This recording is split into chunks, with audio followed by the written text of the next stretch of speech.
Olympic खेलों में कल का दिन भारत के लिए बहुत इंपॉर्टेंट है, बहुत महत्वपूर्ण है। महिला हॉकी टीम अगर अपना सेमीफाइनल मुकाबला कल जीत जाती है तो यह भारतीय हॉकी के लिए बहुत बड़ा क्षण होगा। लेकिन कल पूरे देश की नजर एक और खिलाड़ी पर होगी, जब भारत की बॉक्सर लवलीना बोरगोहेन सुबह 11 बजे सेमीफाइनल मुकाबले के लिए उतरेंगी। उनका मुकाबला टर्की की वर्ल्ड चैंपियन खिलाड़ी से होगा, यानी जिससे मुकाबला होने जा रहा है, टर्की की जो खिलाड़ी है वो वर्ल्ड चैंपियन है, इसलिए मुकाबला बहुत कठिन होगा। हालांकि लवलीना क्वार्टर फाइनल मुकाबला जीतकर भारत के लिए कांस्य मेडल पहले ही पक्का कर चुकी हैं। अगर वो हार भी गई तो उन्हें ब्रोंज मेडल तो जरूर मिलेगा, और जैसा हम कह चुके हैं आपको, ब्रोंज मेडल मिलेगा इसका मतलब वो खुशी भी मिलेगी। लेकिन कल अगर वो ये मैच जीत गई तो वो फाइनल में पहुंचकर देश के लिए कम से कम सिल्वर मेडल तो जरूर पक्का कर ही देंगी। लवलीना असम के गोलाघाट के एक छोटे से गांव से आती हैं जिसका नाम है बारामुखिया। कुछ दिन पहले तक उनके गांव पहुंचने के लिए एक पक्की सड़क तक भी नहीं थी। सोचिए, हमारी ये खिलाड़ी जहां रहती हैं वहां पहुंचने के लिए पक्की सड़क नहीं है, लेकिन लवलीना की इस कामयाबी के बाद अब उनके गांव तक पक्की सड़क का निर्माण किया जा रहा है। हमारे देश में लोग अक्सर संसाधनों के अभाव का बहाना बनाकर कठिन परिश्रम से बचते रहते हैं। जब हार जाते हैं तो कहते हैं कि हमारे पास संसाधन नहीं थे, हमारे पास पैसा नहीं था, हमारे पास सुविधाएं नहीं थी।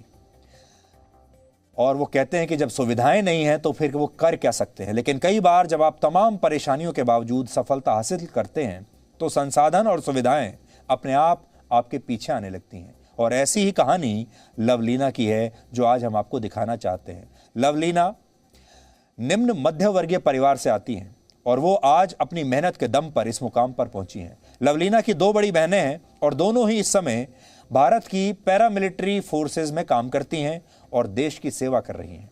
जब भी लवलीना किसी मुकाबले में उतरती हैं तो उनके माता पिता उनका मैच टीवी पर नहीं देखते, क्योंकि उनका कहना है वो अपनी बेटी को मार खाते हुए नहीं देख सकते। लेकिन फिर भी वो अपनी बेटी की जीत के लिए जरूर प्रार्थना कर रहे होते हैं, क्योंकि लवलीना के कंधों पर पूरे देश की उम्मीदों का भार है।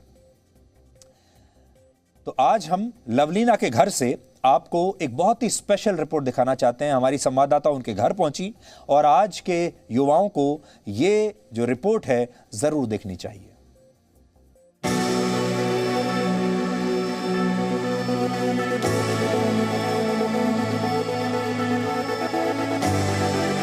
छोटा सा गांव है,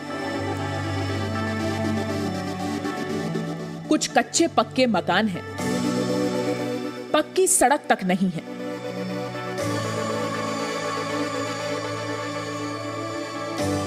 देखकर ही लगता है कि यहां की आबादी पूरी तरह से खेती पर निर्भर है।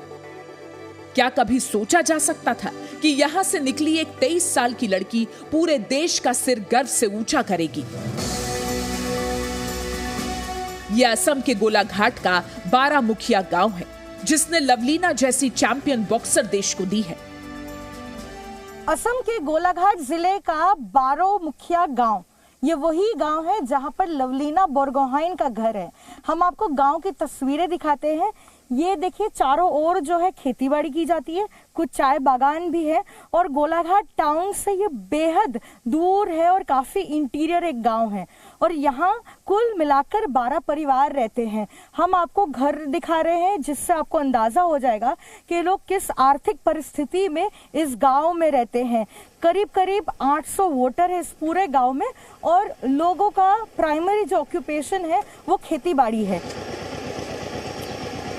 ये जो आप सड़क देख रहे हैं जो बिल्कुल मेन रोड की तरफ जाती है और इस गांव को जोड़ती है, जो लवलीना के घर के सामने से होते हुए मेन रोड जाती है। राज्य सरकार की ओर से ये प्रॉमिस किया गया है कि लवलीना जब तक लौटेगी तब तक इस कच्ची सड़क को जो है बिल्कुल कंक्रीट रोड में तब्दील कर लिया जाएगा। ये घर उन्हीं लवलीना बोरगोहेन का है जिन्होंने बॉक्सिंग रिंग में चीनी ताइपे की पूर्व विश्व चैंपियन नीन चिन चेन को हराकर सेमीफाइनल में जगह बनाई है। छोटे से गांव के इसी घर में लवलीना अपने माँ बाप और 2 बहनों के साथ रहती हैं। परिवार साधारण है, लेकिन इस परिवार की बेटियों में प्रतिभा असाधारण है। लवलीना की 2 बड़ी बहनें पैरामिलिट्री फोर्स में रहकर देश की सेवा में लगी हैं और खुद लवलीना देश का सिर ऊंचा करने के लिए बॉक्सिंग करती हैं। इन तमगों को देखकर लगता है कि प्रतिभावान को आगे बढ़ने से कोई ताकत नहीं रोक पाती। लवलीना ने ओलंपिक में ब्रॉन्ज तो पक्का कर लिया, लेकिन उनकी नजर गोल्ड पर है। उसका सपना है वो फाइनल तक जाएगा, वो फाइनल में गोल्ड मेडल लेके आएंगे, ऐसा बोला है।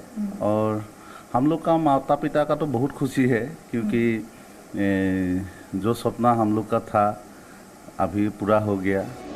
लवलीना के पिता भी खेती करते हैं और उसी से होने वाली कमाई से अपनी 3 बेटियों को आगे बढ़ने के लिए प्रेरित किया। हम लोग का इतना इकोनॉमिकल हम लोग स्ट्रॉन्ग नहीं थे। हम लोग का खेती बाड़ी करके हम लोग खेत में जो इनकम होते हैं उसी से घर चलाते हैं। हम लोग का तो जैसे गरीब आदमी का जैसा हाल है, हम लोग का भी ऐसे हाल था। अभी तो वो ऐसे बहुत स्ट्रगल करके अभी ओलंपिक तक गया, तो उनका भी आत्मविश्वास था। गांव में आपको बहुत लोग बहुत कुछ कहते थे कि आपका कोई बेटा नहीं है, 3 बेटियां हैं। क्या आपको लगता है लवलीना की ये अचीवमेंट, ये बेस्ट वो आंसर होगा उन तमाम लोगों के ऊपर जो बार बार ये सवाल उठाते थे कि आपका कोई बेटा नहीं है? गांव का आदमी, जब हम लोग का 3 बेटियां थी तो ताना मारता था, इन लोगों का बेटा नहीं है, 3 बेटियां है। मैं सोचता हूँ लड़का और लड़की का कोई फर्क नहीं है इस ज़माने में। अभी 21 साल में तो ये सब तो नहीं चलेगा। लवलीना बहुत एनर्जेटिक थी और बहुत मतलब सेल्फ कॉन्फिडेंस और कुछ करने का उसका मतलब उसका एम्बिशन था कि मैं एक दिन एक ओलंपिक खेलूँगा मैं। तो उसका जो आत्मविश्वास, और भगवान ने भी उसको हेल्प किया है। जो वो 2012 में जाके साई में सिलेक्ट हुआ, होने के बाद वो 1 वीक के बाद एक गेम हुआ था कोलकाता में, बॉक्सिंग चैंपियनशिप, जिसमें उसका लवलीना को बॉक्सिंग का ABCD भी पता नहीं था। लेकिन लवलीना को बॉक्सिंग का कोच ने बोला है कि तुम मतलब हाथ पैर को यूज़ मत करो, सिर्फ हाथ को यूज़ करो, जो तुम मुआय थाई में प्रैक्टिस किया था। तो वैसा करके वो उसमें गेम में गोल्ड लेके आया। यहीं से शुरुआत हुई थी लवलीना की वो जर्नी, जिससे आज वो ओलंपिक की स्टेज तक पहुंच गई। लगातार 2 सालों तक लवलीना इसी मैदान में प्रैक्टिस करती थी, यहाँ पर स्कूल आवर्स से पहले और बाद में। और साथ ही जो साइड में ये स्कूल का कॉरिडोर देख रहे हैं, वो यहीं पर इसको एक रनिंग ट्रैक के तौर पे इस्तेमाल करती थी। 2012 में जब मुआय थाई स्पोर्ट्स उससे बंद कर दिया और इसी स्कूल के ट्रैक से निकलकर गुवाहाटी गई, साई में भर्ती हुई और फिर आज ओलंपिक्स के स्टेज में पहुंच गई। लवलीना बचपन से ही मजबूत इच्छा शक्ति वाली लड़की थी। 15 साल की उम्र में ही देश के अलग अलग हिस्सों में ट्रेनिंग के लिए अकेली ही चली जाती थी। उनकी इसी खासियत ने उनके पिता को यकीन दिलाया कि लवलीना मजबूत और जिद्दी है और ओलंपिक में गोल्ड जीतना भी उनकी एक जिद है। हमने सुना है कि लवलीना ने इस ओलंपिक्स की तैयारी 2015 में ही कर ली थी और उन्होंने अपने हाथ पर एक टैटू भी करवाया है ओलंपिक्स के 5 रिंग्स का, और वो हर रोज सुबह देखती भी है, अपने आप को मोटिवेट भी करती है। उसके बारे में कुछ बताइए। उसका एम है, उसका लक्ष्य था ओलंपिक तक। तो जब वो सिलेक्शन हुआ था 2020, उसका आगे 2017 में क्या जाने 2017-18 उसी टाइम में उसने तातू लगाया था हाथ में, क्योंकि मैंने ओलंपिक खेलेंगे, ओलंपिक में जाएंगे। और उनका एम ही था ऐसा, जो ओलंपिक में हम एक मेडल देश के लिए लाएंगे। अपनी बेटी को देश का प्रतिनिधित्व करता देख टेकेन खुश होते हैं, लेकिन वो कभी भी अपनी बेटी की बॉक्सिंग का लाइव प्रसारण नहीं देखते। इसके पीछे उनकी अपनी वजह है। मैच देखने का कोई कारण नहीं है, लेकिन हम लोग का घबराहट होता है, क्योंकि बेटी ये खेलते हैं तो ये क्या जाने वो जीतेंगे हारेंगे, तो हम लोग का जो घबराहट है इसीलिए हम लोग नहीं देखते हैं और बाद में देख लेते हैं। बाद में तो हारे या जीते तो हम लोग देख लेते हैं, लेकिन जब लाइव चलता है तो हम लोग का घबराहट है, क्योंकि मेरा BP हाई है, इसीलिए मैं नहीं देखते हैं। लवलीना की उपलब्धि के बाद अब उनके गांव के लिए सड़क बनाने का काम शुरू हो गया है, क्योंकि गोलाघाट से कई किलोमीटर दूर बसे इस गांव में पहले जहां कोई नहीं आता था, अब लोगों का आना जाना बढ़ गया है। क्योंकि इस गांव से निकली बेटी ने देश के लिए ओलंपिक मेडल पक्का करवाया है। असम के गोलाघाट से पूजा मेहता, जी media. Presenting B News app, available on Google Play and App Store. Download it now.